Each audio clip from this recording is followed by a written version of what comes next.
যে পড়িলেই বই আলোকিত হই, না পড়িলে বই অন্ধকারে রই। তো আমি আলোকিত হইলে তো হবে না, অন্যকেও তো আলোকিত করতে হবে। এখন আমাদের একটা সমস্যা হচ্ছে যে আসলে এই যে বই পড়ে আমার চিন্তার বহিঃপ্রকাশ ঘটাবো।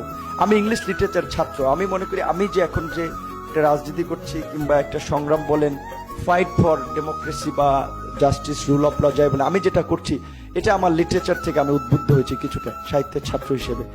সুতরাং আমি তো সেটার বহিঃপ্রকাশ ঘটাবো। এখন সেটা লিখতে গিয়ে যদি আমার বিরুদ্ধে রেস্ট্রিকশন দেওয়া হয়, ডিজিটাল নিরাপত্তা আইন, আমার বিরুদ্ধে একটা মামলা হচ্ছে একটা কমেন্টস করার কারণে, একটা লাইক দেওয়ার কারণে, এইটা একটা সভ্য সমাজের চিত্র হতে পারে না।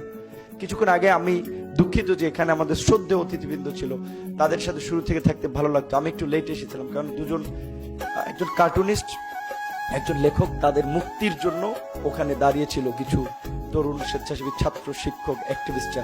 সেখানে আমি একটু বক্তব্য দিয়েছিলাম যে আজকে কেন এই ডিজিটাল